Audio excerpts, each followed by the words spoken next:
প্রথম আলোর Facebook page, YouTube page এবং অন্য চ্যানেলগুলিতে আমাদের যে অসংখ্য দর্শক বাংলাদেশের ভেতরে এবং বাংলাদেশের বাইরে আছেন, তাদের সবাইকে স্বাগত জানাচ্ছি প্রথম আলোর এই বিশেষ আয়োজন অভিজ্ঞতার আলোয়।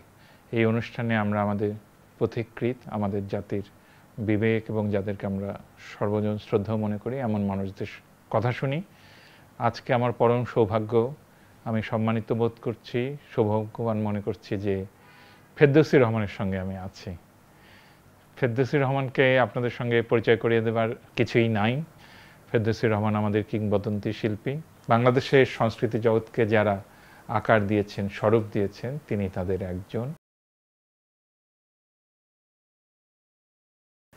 বাংলাদেশের ইতিহাসের সঙ্গে গড়ে ওঠার সঙ্গে তার জীবনের ইতিহাস যুক্ত হয়েছে এবং আমরা সবাই জানি যে আব্বাস উদ্দিন আহমেদের সুযোগ্য কন্যা তিনি, যিনি বাংলাদেশের গানের সারা বাংলাদেশকে, সারা ভারতবাসীকে জাগিয়ে তুলেছিলেন গানে, সেই আব্বাস উদ্দিনের মেয়ে ফেরদৌসী রহমান। কিন্তু ফেরদৌসী রহমান তার নিজের পরিচয়ী ভাস্বর। ফেরদৌসী আপা, আপনি কেমন আছেন?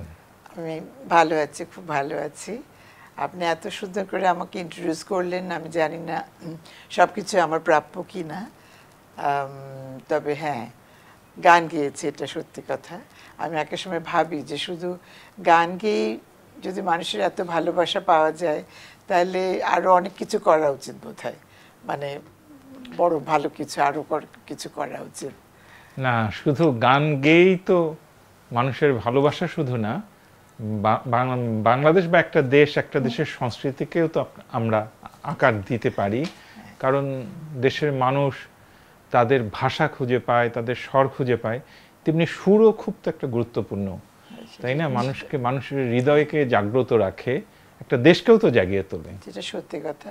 তা আমি যে অন্যভাবে কথাটা বলছিলাম যে আমি নিজে শিখেছি, গেয়েছি, যেটা বললো যে মানুষের ভালোবাসা পেয়েছি, শ্রদ্ধা পেয়েছি, এবং কিন্তু যে জিনিসটা আমি করে যেতে পারিনি সেটার দিকে মানে আমার ইয়েটা বেশি, সেটা শিল্পী মাত্রেরই থাকে। এবং আপনি মানুষ হিসেবে তো নিশ্চয়ই, কারণ অত্যন্ত মেধাবী। আমরা সবাই জানি যে 1941 সালে আপনার জন্ম, এটা কোচবিহারে হলো, তখন অবিভক্ত বাংলা, অবিভক্ত ভারত। তো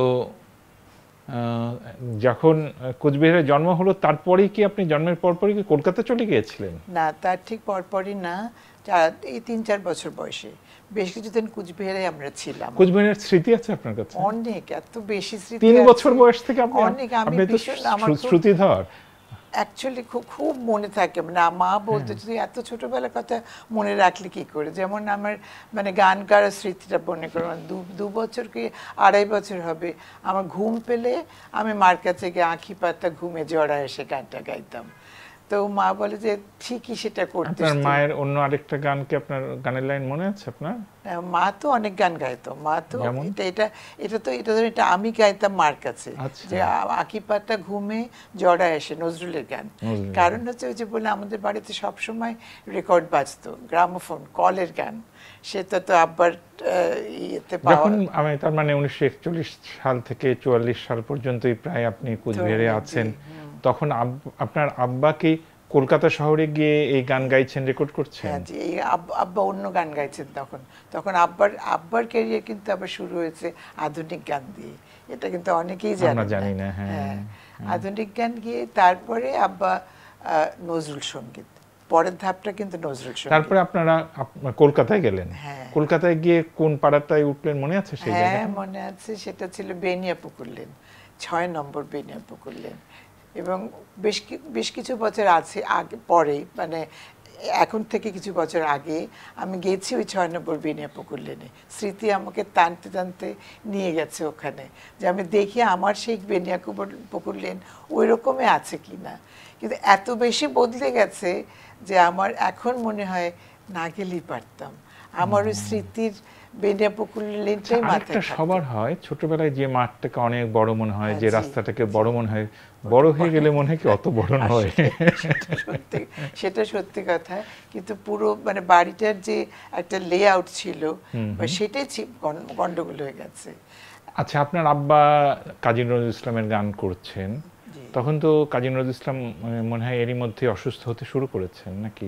না, ওনাকে আমি সুস্থ পাইনি, মানে যতদিনে আমি একটু বুঝতে শিখলাম আর কি, তখন আব্বার সঙ্গে গিয়েছিলাম ওনাকে দেখতে, কিন্তু তখন আমি ওনাকে মানে সুস্থ দেখিনি। কিন্তু আমি এখন কল্পনা করতে পারি বই পড়ে যে কবি কাজী নজরুল ইসলাম খুবই প্রাণবন্ত একজন মানুষ, যেখানে যাচ্ছেন শত শত ছেলে মেয়ে তার পেছনে পেছনে যাচ্ছে, উনি পান খাচ্ছেন, গান গাচ্ছেন, হারমোনিয়াম বসাচ্ছেন, ঢাকায় এলেন, লোকজন তাকে ঘিরে ধরলো, বুদ্ধদেব বসু পর্যন্ত তার সঙ্গে, বা রানু, সেই সব স্মৃতি। তো ওগুলি আপনারা শুনেছেন কিন্তু ওইটা আপনি দেখেননি? দেখিনি, না।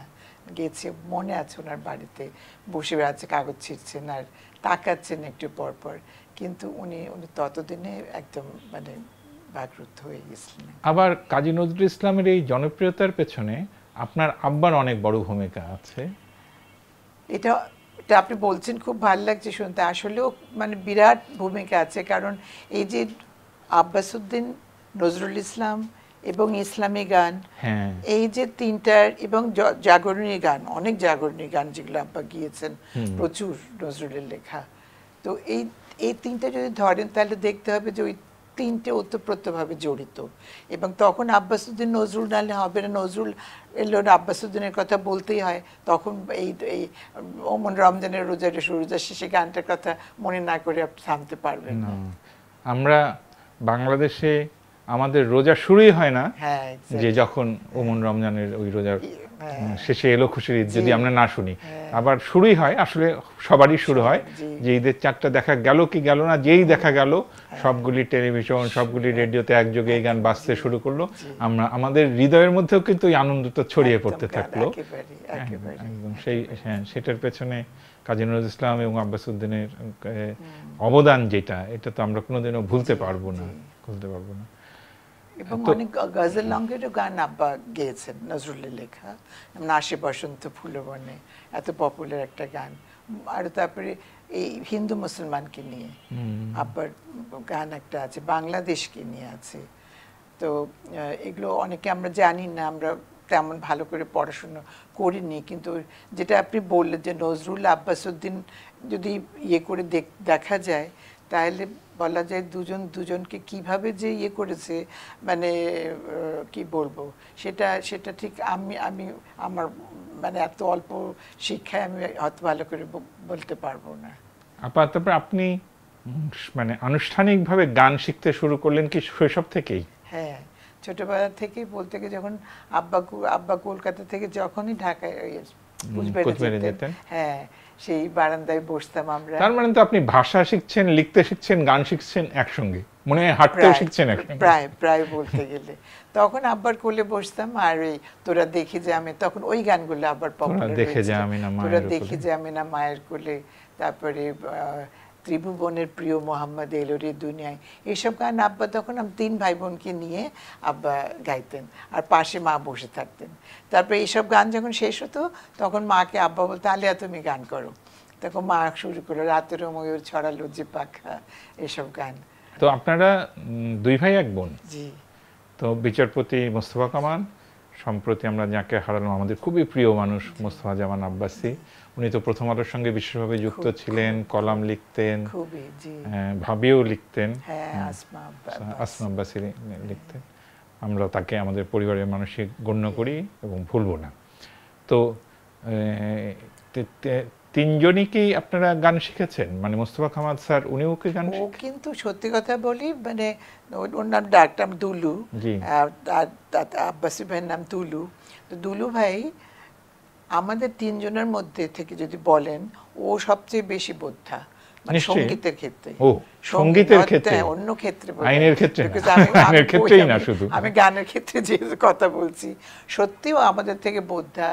এবং সেই ছোট বয়স থেকে ওকে মানে এমনও গান নাই যে আব্বার গান ওটা কি ছিল ও মনে করে দেবে, অত নম্বর রেকর্ডটা আব্বার, তা ওইটা নজরুল ইসলামের। হ্যাঁ, আমরা যদি এতটুকু ভুল করতাম কোনো গানে, মিন্না গানটা দেখে নিস তো, ওই যেখানে তোর ভুল আছে, মিন্না আমার ডাকনাম, ওটা দেখে নিস। তার কোথাও যদি একটু দেখো তো, মিন্না তুলুকে বলিস এখানে কিন্তু গানটা ভুল আছে, ওই জন্য ঠিক করে নেয়, সুর হোক বা কথা হোক বা বাণী হোক, হোয়াট এভার, ওর দ্বারা মুখে। আর শুধু তা না, শুধু এই ধরনের গান না, উচ্চাঙ্গ সঙ্গীত ও ভালো বুঝতো, এত বোদ্ধা ছিল। সেই জন্য বলছি যে শুধু পড়াশোনার ব্যাপারে, আমি গানের ব্যাপারে যেহেতু বলছি, আমি মনে করি আমাদের 3 ভাই বোনের মধ্যে ও সবচেয়ে বেশি ভালো বুঝতো গান, এবং আমাদের সারাক্ষণ আমাকে তো ভালোই গাইড করতো।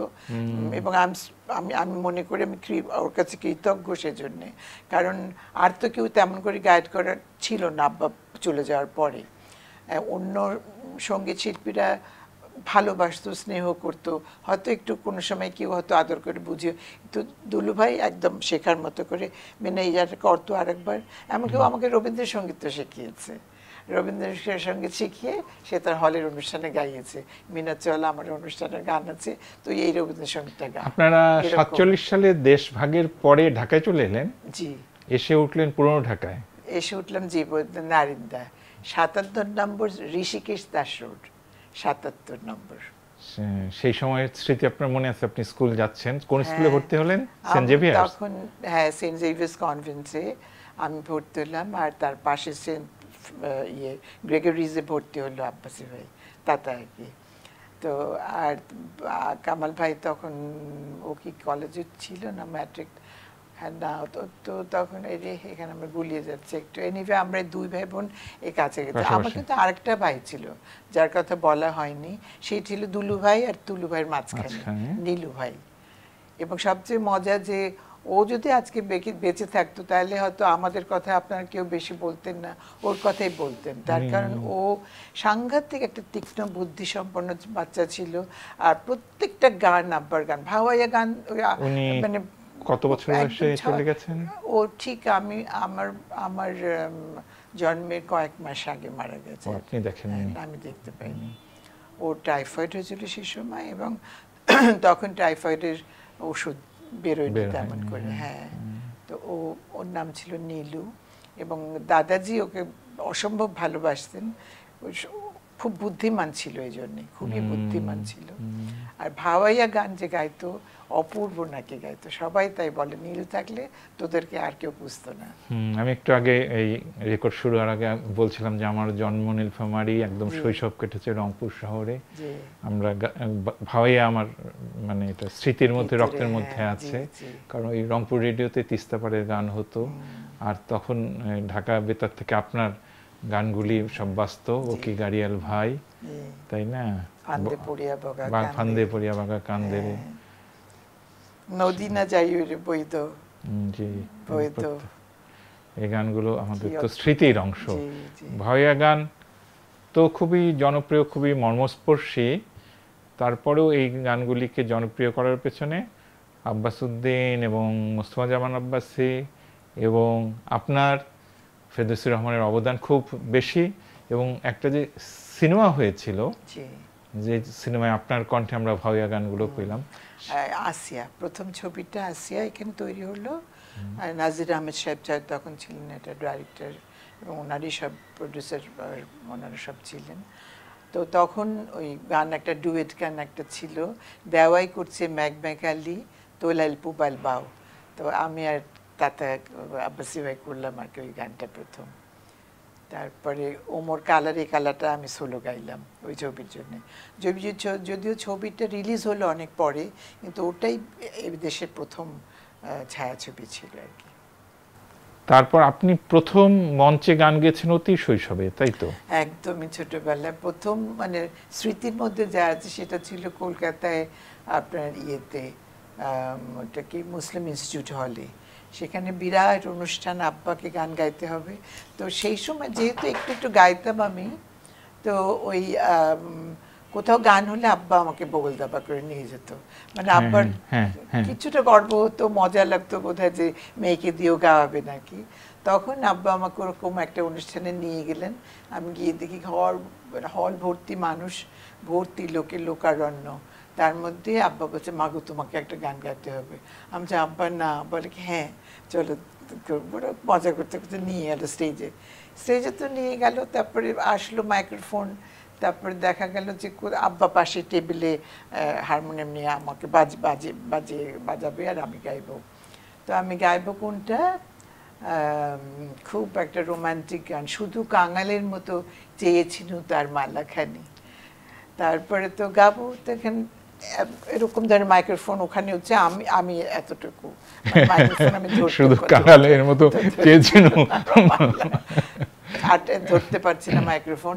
তখন আরেকটা লোক উইংসের পাশ থেকে ছোট টেবিল নিয়ে আসলো, এসে আমাকে ওই টেবিলের উপর দাঁড় করে দিল।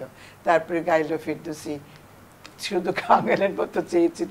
গানের পরে যখন তালি থামেই না, তার মানে এতটুকু বাচ্চা একটা মেয়ে, সে এরকম সুন্দর অভিষেক হলো আর কি, গভীর ইয়ে দিয়ে একদম শ্রোতাদের ভালোবাসা দিয়ে আপনি অভিষিক্ত হলেন। তো ওইটা আমার মনে আছে আর কি, আমার প্রথম আর প্রথম গান গ্রামফোন রেকর্ড কত বছর বয়সে হলো? রেকর্ড গাইলাম আপনার ঢাকাতে এসে, কত বলেন 56-এ। আমি ম্যাট্রিকের পরে 56-এ ম্যাট্রিক পাস করলাম। তারপরে একটা ডেলিগেশন গেল করাচিতে, 15 বছর বয়স। তখন করাচিতে একটা ডেলিগেশন গেল বিরাট, কিন্তু তখন মানে শেখ মুজিব উনিও তখন ওখানে ছিলেন। তো এই ডেলিগেশনে আমি আর আব্বাসী ভাই তো ছিলামই। হ্যাঁ, 54 সালের পরে জি জি বঙ্গবন্ধু মন্ত্রী, শেখ মুজিব তখন মন্ত্রী, আমি সবচেয়ে ছোট আর কি তখন। আর বাকিটা সব বড় বড় শিল্পীরা, হোসনা বানু খানম, এরকম সব। তো ওখানে আব্বা না লিখে দিয়েছিল HMV-কে যে আমার ছেলে মেয়ে যাচ্ছে আর কানাইলাল শীল যাচ্ছে, তো ওদের দুটো করে গান যেন রেকর্ড করা হয়। আমরা কিন্তু অত ভালো জানতাম না। এই রেকর্ডটা করাচিতে হলো? করাচিতে। তারপরে ওখানে যখন গেলাম তখন কানাই কাকু বলছে যে কানাইলাল শীল বলছে, মা এখন তো তোমাদের রেকর্ডিং। আমি বলছি না কাকু চলেন বাড়ি যাই। বলে না, গান দুটো পড়েছে, তোমার আব্বা বলেছে, নাহলে মন খারাপ করবে। এই তো ওনার কাছে বসে শুরু হলো গান শেখা। আমি দুটো গান শিখলাম, তো তাতা দুটো গান শিখলো, দুইজন দুটো দুটো করে গান রেকর্ড। তারপর যখন ফিরে এলাম তার কয়েক মাস পরে রেকর্ডটা চলে এলো। তারপর সেইটা শোনার তো এক আব্বার বিরাট মানে এক্সাইটমেন্ট আর কি, আনো কলের গান নিয়ে আসো, সব আব্বার কবি সাহিত্যিক বন্ধুদের ডাকা হলো যে মিন্না মা তুলু বাবার গান শোনো তোমরা। এই ওটা একটা আমার জীবনে। আর রেডিওতে প্রথম গান গাইলেন কবে? রেডিওতে ওই খেলাঘরে গাইতাম অনেক ছোটবেলায়। সেটা মানে মনে করেন ইয়েতে ঢাকাতে আসার পরপরই 48 এরকম সময় খেলাঘরে গাইতাম। কিন্তু বড়দের অনুষ্ঠানে গাইলাম আপনার 55-এ। তখনও ম্যাট্রিক দিই নাই, ছোট ছিলাম। কিন্তু আমার ওই 15 বছর বয়সে, 14 বছর বয়সে আমাকে 18 বছর দেখানো হয়েছিল। কারণ তখন 18 বছরের আগে বড়দের গান গাইবার নিয়ম ছিল না, অ্যাডাল্ট প্রোগ্রামে দেওয়া ছিল না।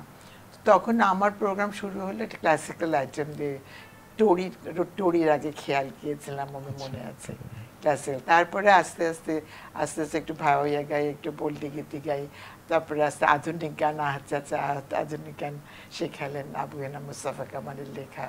তখন একটু অন্য লাইনে যেতে শুরু করলাম আর কি। আপনার স্কুল জীবনের পরীক্ষার ফল, এটা আমরা ছোটবেলা থেকে আমাদেরকে বলা হয়েছে যে জানো ফেরদৌসী রহমান কিন্তু ম্যাট্রিকে স্টান্ট করা, ফার্স্ট মেয়েদের মধ্যে ফার্স্ট, সেসব কথা মনে পড়ে আপনার? হ্যাঁ মনে পড়ে, অবশ্য ঝড়ে বক পড়া। আসলে কি পড়াশোনায় খুব যে করতাম একটা তা না, একটু ফাঁকিবাজ ছিলাম আমি। যে কোনো বুদ্ধিমান মানুষ একটু ফাঁকিবাজ হবে। এটা ভালো একটা জিনিস শিখলাম, এটা আমি জানতাম না। কিন্তু আমি ফাঁকিবাজে, আব্বা খালি বলতো মা গো পড়ছো না, আমি যে আব্বা স্কুলে তো পড়েছি। আর কনভেন্ট স্কুলের পড়াশোনার সিস্টেমটা ছিল আলাদা, বই কিন্তু বাড়িতে আনতে দিতে তো না। ওই স্কুলে ওখানে একটা প্রত্যেকটা বাচ্চার আলাদা আলাদা বক্স ছিল, ওখানে আমাদের বই লক করে আসতে হতো। তো বই নেই, আব্বা বই তো দেয়নি, আব্বাকে বোঝাতে হতো যে আব্বা হোমওয়ার্ক নাই। বলে সে কি তুমি পড়াশোনা করতে হবে না বাড়িতে? আমি না, তাহলে তখন আব্বা চাচা ঠিক আছে গান করি, এই আর কি, এরকম ফাঁকিবাজ। তো তার মধ্যে ক্লাসে কী করে জানি না, হয় ফার্স্ট নইলে সেকেন্ড হয়ে যেতাম আর কি। সেটা একদম ছোটোবেলা থেকে, আমি 3 থেকে 4 তো আমি ডাবল প্রমোশন পেয়ে গেলাম ওখানে।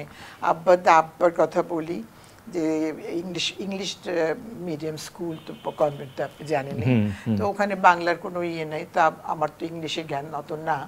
তো আব্বা তখন একটা এত বড়, যে আগে বড় ডাবল সাইজের খাতা বানানো, বানানো খাতা, তার মধ্যে আব্বা প্রত্যেক রেডিয়েন্ট রিডার ছিল, রেডিয়েন্ট রিডারের বইটা, ওইটা থেকে আব্বা প্রত্যেকটা শব্দের বাংলা অর্থ আর ইংরেজি লিখে দিল। মানে আমরা মানে এরকম লিখে দিলে বলে মুখস্থ করো, জাস্ট মুখস্থ করো। আমি আব্বার কথা অনুযায়ী সব মুখস্থ করে বসে থাকতাম। ওই করতে করতে ইংলিশটা হয়ে গেল, জানো, কারণ আমি যেহেতু ইংলিশটা জানি ওইটা শব্দ ইয়ে হবে, তখন আমি কম্পোজ করতে পারতাম। এই করে করে আমি ক্লাসে একবার ওই ক্লাস 3 থেকে আমাকে 3 মাসের মধ্যে ক্লাস 4-এ দিয়ে দিল, ডাবল প্রমোশন দিয়ে দিল। ক্লাস 4-এ চলে গেলাম, তারপর ন্যাচারালি একটু গেইন করলাম, করে তারপরে তো যখন, কিন্তু সবচেয়ে মজা যখন 14 বছর হলো তখন তো আমি ম্যাট্রিক পরীক্ষা দেব, তখন সিস্টাররা বলে কি ফেরদৌসী কল ইউর ফাদার। আমি যে ওয়াই? তখন বলছে যে we have to talk to him. তো মনটা ভয়ে থাকলো যে কেন আব্বাকে ডাকতে আসতে বলছে। তা আমি ভয়ে পেয়ে আব্বাকে বললাম, আব্বা সিস্টাররা তোমাকে যেতে বলেছে। বলছে কেন মা গো? আমি তো জানি না কেন যেতে বলে, তুমি একটু চলো। তো আব্বা বুঝলো কিছু একটা সমস্যা হয়েছে, তারপর এবার চলো তাহলে। আব্বা কিছু মানে আমাকে সবসময় মানে কিছু হয়নি এরকম একটা ভাব দেখাতো সবসময়। চলো গিয়ে তারপর সিস্টারদের সামনে গিয়ে বলে বসলো তো যে কী ব্যাপার? তো বলে কি দেখো, she is very studious student, she is okay, খুব ভালো পড়াশোনায়, কিন্তু তো তোমার ইংলিশে একটু উইক, তো সিনিয়র কেমিস্ট দিতে হলে ওর আরও 2 বছর ওয়েট করতে হবে। তো আব্বা একটা মনটা খারাপ করে বললো যে, খানিকক্ষণ পরে বললো যে আচ্ছা ও তো একদম ফ্রম ক্লাস 3 থেকে তোমাদের স্কুলেই পড়ে আসছে, তো তোমরা এই সিনিয়র কেমব্রিজ যখন তো ক্লাসে আসলো, এখন তোমরা কি করে বলছো she is always been A first student or a second student, তো তাকে তোমরা বলছো she is weak in English, I can't understand that, তোমরা আমাকে বোঝাও।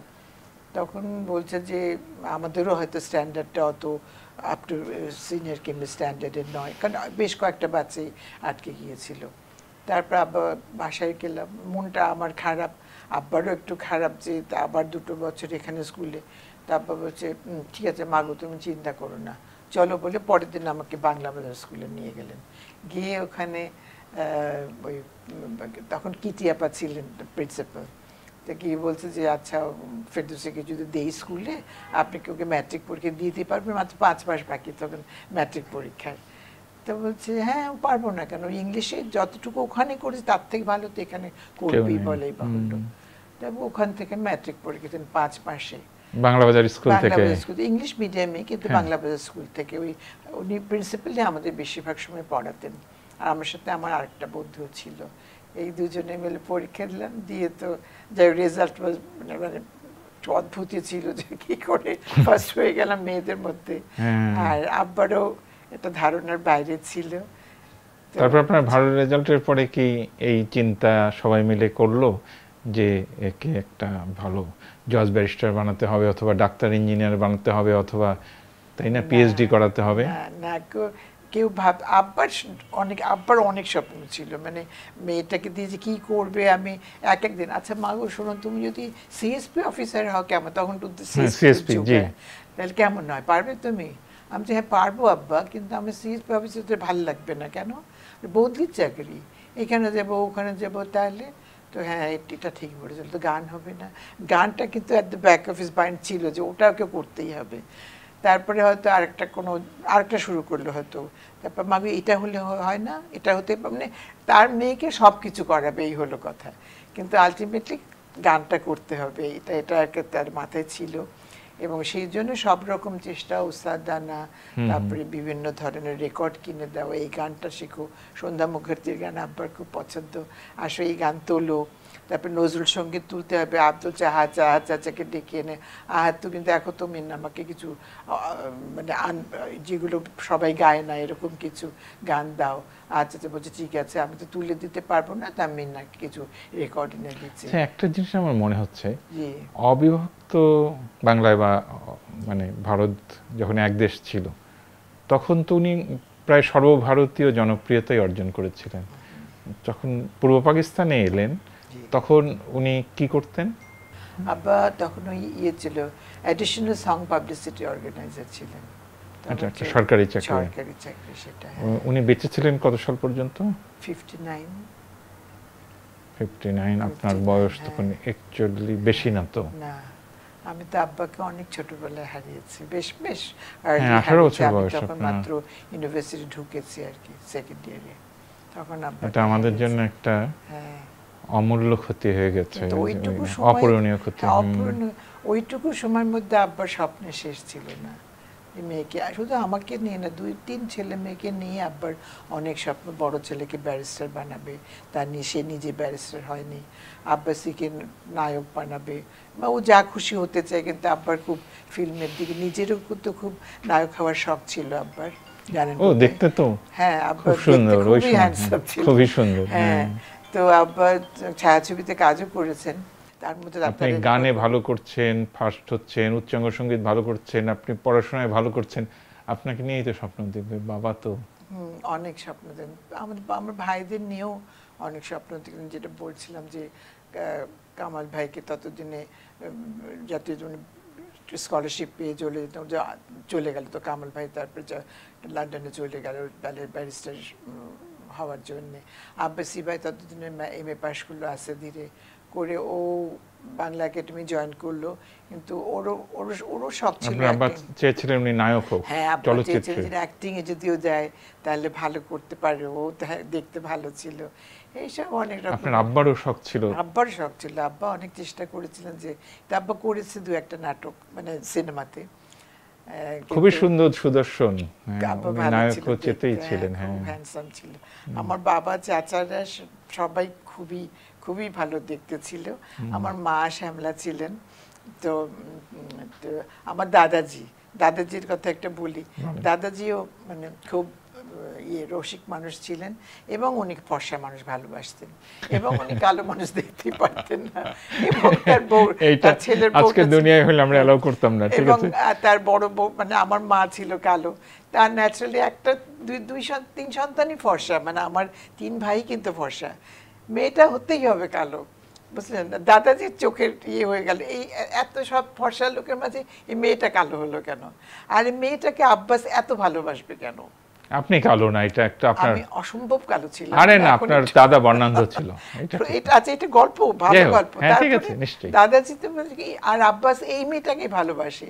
আর আব্বাস কলকাতা থেকে আসলে সুটকেস ভর্তি জিনিস আনে এই মেয়েটার জন্য। এই তো আব্বাস তো সব সম্পত্তি মেয়েটাকে লিখে দেবে, আর কোনো ওয়ে আউট নাই। এই ছিল দাদাজির মানে কষ্টের কথা বলি একটু, মানে নাতনিকে নিয়ে দাদাজির কষ্টও ছিল।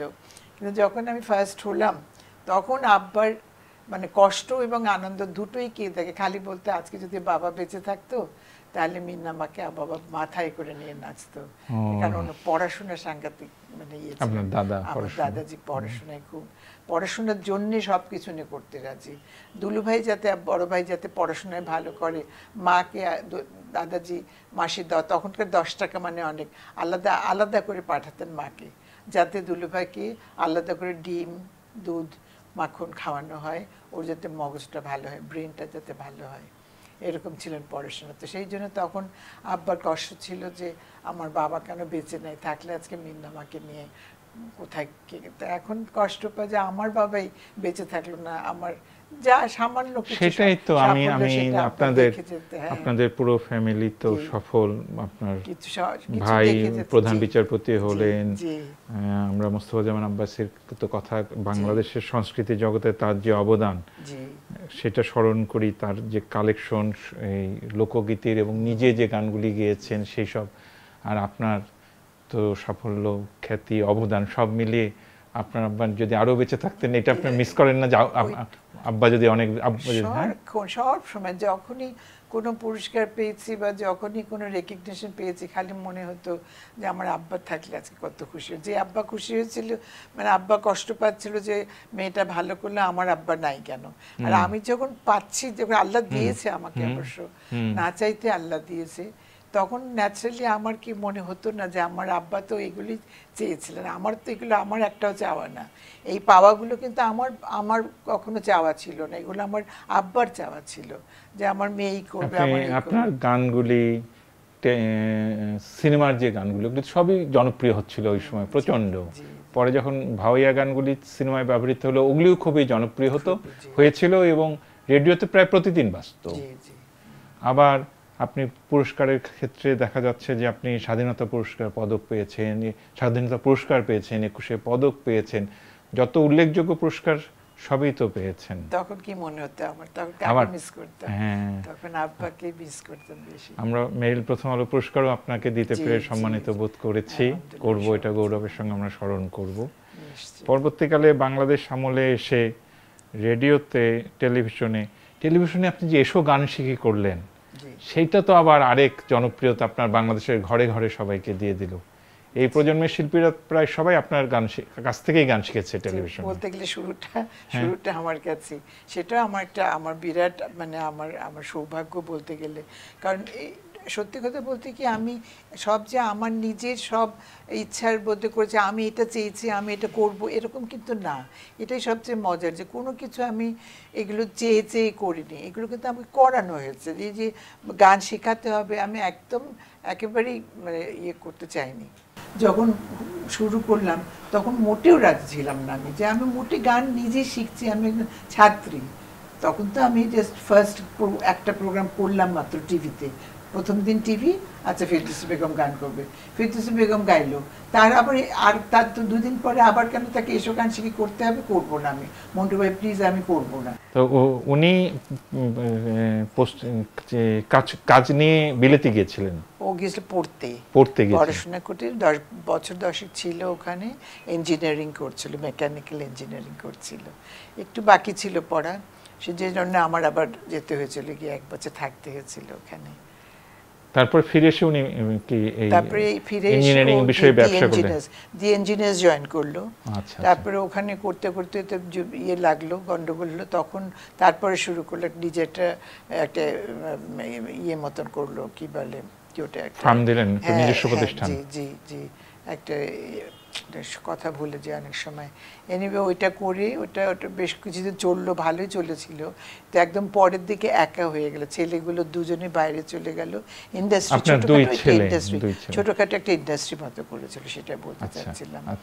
তো হ্যাঁ, যে আমার 2টো ছেলে, রুবাইয়া বড় ছেলেটা, ও MBA করে, এখান থেকে MBA করে আমেরিকা গিয়েছিল। তো ওখানে আবার MBA করে ওখানে সেটেল করে গেছে। আর ছোটটা ও থেকে IIT থেকে কেমিক্যাল ইঞ্জিনিয়ারিং করেছিল, বম্বে IIT থেকে করে, তারপরে আবার মস্কোতে কিছুদিন চাকরি করেছিল। এখন কি লন্ডনে?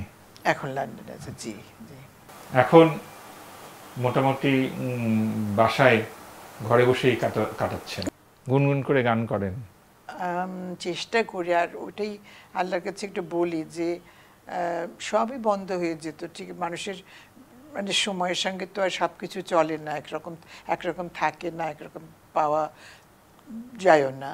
তো আমি শুধু একটা জিনিসই মানে মিস করি, সেটা হচ্ছে চিৎকার করে গান করাটা মিস করি। কারণ যখন মানে আগে তো সন্ধ্যাবেলা প্রতিদিনই হারমোনিয়াম নিয়ে বসতাম, এবং যে গানগুলো বাইরে গাইতাম না, যেমন রবীন্দ্রসঙ্গীত আমি বাইরে গাইতাম না, তো আমার নিজের জন্য আমি রবীন্দ্রসঙ্গীত নিয়মিত গাইতাম। আমার নিজের শেখা প্রচুর। আপনার জীবনী পড়ছিলাম, তাতে আছে যে ফাহমিদা খাতুন একবার ফার্স্ট হয়ে যায়, আপনি অভিমান করে গান রবীন্দ্রসঙ্গীত গাওয়া ছেড়ে দিয়েছে। আপনি আজকে আমাদেরকে যে কোনো একটা রবীন্দ্রসঙ্গীতের 2টো লাইন গেয়ে শোনান। আমি 100টা শোনাতে পারি, কারণ আমি আচার কাছে বসে আরাম মতো রবীন্দ্রসঙ্গীত, গলার অবস্থা দেখছেন, কথা বলছি তাতে তো গলা উঠছে না। আপনার কথা বলছেন আর আমরা মনে হচ্ছে আপনি গান করছেন। আল্লাহ, শুনে খুশি হচ্ছে, গাইতে পারলে আমি সবচেয়ে খুশি। সত্যি কথা বলি, যদি আপনাকে আমি গেয়ে শোনাতে পারতাম 2টো লাইন, আমি সবচেয়ে খুশি হতাম। এবং যারা ভারত থেকে এসেছিলেন সেই সময় আব্বা থাকতেই অনেকে এসেছিলেন, যেমন পঙ্কজ কুমার মল্লিক এসেছিলেন, আরও কারা সত্যীনাথ মুখোপাধ্যায়, মানে সখীনাথ তো রবীন্দ্রসঙ্গীত গান না, কিন্তু উনিও এসেছিলেন। তারপরে উৎপলা সেন, এনারা সব এসেছিলেন। কিন্তু যখন পঙ্কজ কুমার মল্লিক এলেন, তখন বোধহয় ইন্ডিয়ান হাই কমিশনে একটা অনুষ্ঠান ছিল, তখন আমি একটা রবীন্দ্রসঙ্গীত গাইলাম, ন্যাচারালি। উনি যে কি খুশি, আব্বাকে এসে বলছে আপনার মেয়ে এত সুন্দর রবীন্দ্রসঙ্গীত গাবে, এটা তুমি ভাবতেই পারিনি। তো আমার বেশ একটু ভালো লেগেছিল শুনতে যে আমি গিয়েছি তাহলে রবীন্দ্রসঙ্গীত, খুব খুব মন প্রাণ দিয়ে গাইতাম। তখন যখন আমাকে সেকেন্ড করা হলো, ওইটা একটু কষ্টের ছিল, কিন্তু না অভিমান করলেও পারতাম, কারণ সবসময় সবার গান যে একদম এক স্তরের হবে তা তো না। তখন একটু বাচ্চা ছিলাম, তো বুঝতে পারিনি যে ফাহমিদা খুব ভালো শিল্পী, খুব উঁচু স্তরের শিল্পী।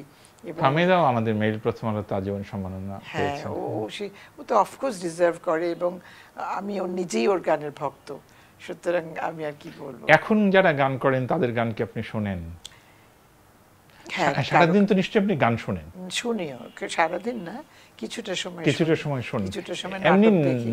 সাধারণত কার গান, কোন ধরনের গান শোনেন? আমি পারলে ক্লাসিক্যাল শুনি, হ্যাঁ, হ্যাঁ হয়তো সেটা না, কিন্তু এখনকার শিল্পীরা যে গান করছে শুনি, সত্যি কথা বলবো খুব মন দিয়ে শোনা হয় না। আগের জামানার কারণ গান ধরেন, গানের কোয়ালিটি কিন্তু শিল্পীর না, আমি যে গানের মান যে সেটা কিন্তু অনেক ফল করেছে। গানের সেই মান কিন্তু আগের নেই, যেগুলো আব্দুল আহাদ সাহেব শুট করতেন, আবু হিনা মুস্তাফা লিখতেন। ওই সময় গানের স্বর্ণযুগ গেছে, গাজী 50-এর দশক, 60-এর দশক, এমনকি 70-এর দশকে বাংলা ভাষায় বাংলাদেশের ঢাকায় যে গানগুলো হয়েছে তার কথা এবং সুর ছিল অপূর্ব অপূর্ব, এবং সেই গানগুলো বারবার রিপিট হতে পারে না এখনো। এখনো নতুন প্রজন্মের শিল্পীরা গায় এবং এখনো ভালো লাগে। সেইটাই আমি বলছি যে এখনকার শিল্পী ভালো আছে, কণ্ঠ খুব ভালো, কিন্তু তারা সেই স্ট্যান্ডার্ডের গান পাচ্ছে না। তা সেই আব্দুল আহাদ নেই, সেই সমর দাস নেই, সেই আবু হিনা মুস্তাফা কামাল নেই, খানাতা নেই, গাজী মাজহারুল আনোয়ার নেই। আর এই কথার স্ট্যান্ডার্ডটা যদি না ভালো হয় তাহলে গানের সুরের স্ট্যান্ডার্ড মানও তেমন ভালো হয় না। আর দুটো তো একসঙ্গে যায়, মানে কথা ভালো হলে একটা সুরকার বোধহয় অটোমেটিক্যালি ফিলস যে হি শুড ক্রিয়েট পুরনো দিনের বাংলা গান বা রবীন্দ্রসঙ্গীত বা ওই শচীন দেব বর্মনের গান, এই ধরনের গান কি শোনেন? কম শোনা হয়, কারণ তার কারণ হচ্ছে ওই গানগুলো তো আগের শিল্পী ছাড়া এখনকার শিল্পীরা তো তেমন করে গাইছেন না। শচীন দেব বর্মন শুনতে হলে শচীন দেব বর্মনকে, আমরা তো শচীন দেব বর্মন শুনি, সেই তো সেটা একাধ সময় হয়তো শোনা হলো। আমি একটা মিক্সড শুনি, সত্যি কথা বলতে কি না, আমাদের এখনকার বাচ্চাদের শুনি, আগের শিল্পীদের শুনি, পারলে ক্লাসিক্যাল শুনি, ওটা বেশি। আমি তো আপনার আব্বার গানও শুনি, ইউটিউবে পাওয়া যায়। শুনি, হ্যাঁ হ্যাঁ হ্যাঁ, এবং অনেক সুন্দর সুন্দর গান আছে এবং কোয়ালিটি খুব আছে। এবং আমার মনে হয় কে যাচ্ছে যে গানটা আমরা শচীন দেবের কণ্ঠে শুনি, এটা আপনার আব্বার কণ্ঠেও আছে, ওই যে ভাটি গান বাইয়া, ওই গানটা থাকতে পারে, আব্বা হয়তো গিয়েছে, কিন্তু ওটা আমি বলতে পারছি না। কিন্তু আব্বার গান ইউটিউবে কিছু গান কোয়ালিটি অফ দ্য মিউজিক খুব ভালো আছে, কোয়ালিটি। আর পুরনো তো রেকর্ডগুলো সবগুলো এখন তো সেই আগের রেকর্ডের ওই যে সারফেস নয়েজটা অনেক চলে এসছে আর কি এখনকার রেকর্ডগুলোতে, সেইগুলো সারফেস নয়েজ কেটে টেটে অনেকে ভালো ইউটিউবে বের করেছে, সেগুলো শোনা যায় অনেক সময়। আপনার কি ছোটবেলার ঈদুল ফিতরের কোনো স্মৃতি আছে আর ঈদুল আজহার কোনো স্মৃতি আছে? আমরা ঈদ তো সামনে ঈদুল আজহা, আমাদের এখানে সামনে ঈদুল আজহা, ঠিকই, খুব সেই রকম মানে কোরবানি টোরবানি দেওয়া ছাড়া খুব একটা মনে নেই। তবে আমরা ছোটবেলাটা ঈদুল ফিতরটাই বেশি মনে আছে, কারণ ওই শ্যামাই বানানোটা বাড়িতে বানানো হতো, সেটাকে ওই যে মেশিনে ঘুরে ঘুরে ওটা নিয়ে লড়াই লাগতো, আমি বানবো, ও বলে আমি ঘোরাবো নিয়ে ভাই বোনদের মধ্যে, চাচাতো ভাই বোনদের নিজেদের মধ্যে লড়াই লাগতো। ওই স্মৃতিগুলো বেশি মনটাকে নাড়া দেয় আর কি। আর কোথায় কোরবানি টোরবানি হলো একটু কম। এটা আমার শেষ প্রশ্ন, এখন যদি আপনাকে টাইম মেশিনে আপনার শৈশবে ফিরে যাওয়ার সুযোগ দেওয়া হয়, আপনি কি কোচবিহারে যাবেন, আপনি কি কলকাতায় যাবেন, নাকি আপনি নারিন্দায় যাবেন? না, আমি কোচবিহারে যাব, শৈশব জন্মস্থান কোচবিহারে যাব। আমার মনে হয় বারে যতবার বলবেন যে কোথায় যাবে, তো কোচবিহারে যাব, বলরামপুর যাব, আমার দাদা বাড়িতে, ওই পুকুরে মাছ ধরবো, ওই সেই যে বর্ষাকালে জল কেটে দেওয়া হতো, আর সব মাঠের মাছগুলো সব চলে আসতো পুকুরের মাছগুলো উজিয়ে মাঠে আসতো। হ্যাঁ, আবার ওখান থেকে ওই যে স্মৃতিগুলো, ওগুলো খুব ছোটবেলার স্মৃতি, কিন্তু এত ভিভিড স্মৃতিগুলো যে ওইগুলোই হন্ট করে আমাকে। ঠিক কলকাতা হন্ট করে অন্যরকম, পার্ক সার্কাসে গান করতাম, এই কামরুল হাসান ভাই ছিল, ছিল, ওগুলো অন্য রকমের। কিন্তু বলরামপুর বা কুচবিহারের স্মৃতিগুলো একদম ছোটোবেলায় চাচাতো ভাই বোন, সব চাচাতো ফুফাতো ভাই বোনরাই বেশি, সব হইচই করছি আমরা বাড়িতে, বারান্দায় কাপড় দিয়ে টাঙিয়ে স্টেজ বানিয়ে নাটক করছি, ঈদের নাটক করছি, চাচা মেয়ে আমার আব্দুল করিম আমার চাচা, তার লেখা গান করছি, তার লেখা নাটক করছি। ওই যে স্মৃতিগুলো, ওগুলো মানে এমনি করে এত জড়িয়ে আছে যে ওগুলোর বাইরে আর কিছু নারিন্দাতে কখনো ফিরে মানে চট করে যদি আপনি বলেন যে কলকাতা থেকে ঢাকায়, তো ওই স্মৃতিগুলো খুব কষ্টের। ওই সময়টা সব ছেড়ে আসা, কুচবিহারে বলরামপুর কলকাতা ছেড়ে একদম এখানে ঢাকায় আসার পর থেকে স্মৃতিটা একটু অন্যরকম। তখন তখন ঠিক খাপ খেতে পারছিলাম। সবারই তাই হয়, তাই না? একদম শৈশবের স্মৃতি, নারীর টান, ওগুলি আর কি। ওই যে প্রান্তর, গাছপালা, পুকুর, মাছ, এগুলি আমাদেরকেও খুব টানে। তাই না? এক ওই যে গরু এখানে আমরা ঘোড়ার গাড়িতে চড়তাম, তার মধ্যে কাপড় টাঙিয়ে দিতে হতো, কারণ পর্দা করতে। রিক্সায় বসলে মা আমি গেলে রিক্সায় আমি সারাক্ষণ শাড়িটা টানতে থাকতাম যে আমি দেখতে পাচ্ছি না কেন, ওখানে কেন আমাকে কাপড়ের তলে আমাকে বসতে হবে। খুব কষ্ট দিত। আব্বা কোথায় আসলাম আমরা, এরকম একটা রিক্সায় বসবো, তারও চারিদিকে কাপড় দিয়ে টানো, ঘোড়া গাড়ি তো চারিদিকে ঢাকনা দেওয়া, তারপর কাপড় দিয়ে এরকম। ওই সময়টা একটু বেশি কষ্ট দেয়। তো আপনার উত্তরসূরিরা নাশিদ কামাল আপা, আরমিন মুসা, ওরা তো বড় আন্তর্জাতিক অ্যাওয়ার্ডের জন্য ভুক্ত হয়েছিল, এসব গৌরববোধ হয় না? সাংঘাতিক। এবং না হলে বোধহয় অবাক হতাম, কারণ কি সবসময় মনে হয় যে বেটার হওয়া পরের জেনারেশনগুলোকে আরো, ওরা তো আমাদের থেকে অনেক বেশি পাচ্ছে। হ্যাঁ, কারণ উনি আব্বাস উদ্দিনকে পেয়েছেন, উনি ফেরদৌসী রহমান, মুস্তাফা জামান আব্বাসীকে পেয়েছেন, তারপরে তাদেরটা তো যুক্ত হলো। তাছাড়া এমনিতেও মানে পৃথিবীব্যাপী যে হচ্ছে, মানে ওরা যে ওপেনিংটা পাচ্ছে, সেটা তো আমরা ধরেন অতটা পাইনি যে যতটা ওরা পাচ্ছে, এবং ওরা না পেলেই বরং অবাক হতাম যে ওরা পাচ্ছে না। আলহামদুলিল্লাহ ওরা সেটা ওদের আল্লাহর কাছে শুকরিয়া বলি যে আশা করি যে ওরা আরো ভালো করবে, আমাদের শিল্পীরা, সব শিল্পীরা। আপনি আমাদের মাঝে আছেন, আপনি আমাদের মাঝে চিরকাল থাকবেন। আপনার গানগুলো, সেটা ভাওয়াইয়া গানই হোক, সেটা ইসলামী গান হোক, সেটা আধুনিক গানগুলি হোক, এবং অবশ্যই সেই যে ঝড় এলো ঝড়, বাংলাদেশে এখনো ঝড় হয়, এখনো কালবৈশাখী হয়, এখনো আম ঝড়ে সেই কি বলে সত্যজিৎ রায়ের পথের পাঁচালীতে যেরকম হয়, যখনই এটা হয় তখনই কিন্তু আমরা গেয়ে উঠি ঝড় এলো ঝড়। ফেরদৌসী আপা, আপনার মূল্যবান সময়ে আপনি আমাদেরকে অনেকটা সময় দিয়েছেন, আপনাকে অনেক ধন্যবাদ। আমি আপনাকে ধন্যবাদ জানাচ্ছি। সত্যি কথা বলি কি, আমি আজকে বলছিলাম ওকে যে 200 বছর পরে বোধহয় রেকর্ডিং, অনেকশো বছর পরে রেকর্ডিং করলাম, বহুদিন করি না, শরীরটা খারাপ যাচ্ছিল বলে। আজকে করে খুব ভালো লাগছে, মনে হয় আজকে ভালো ঘুম হবে। আপনি ভালো থাকবেন, এবং আপনার কথা বললেও তো মানুষ, এবং অতীতের কথা বললেও তো মানুষের হৃদয়টা একটু চাঙ্গা হয়, মনটা চাঙ্গা হয়, শরীরটাও চাঙ্গা হয়ে যাবে। আপনি ভালো থাকবেন।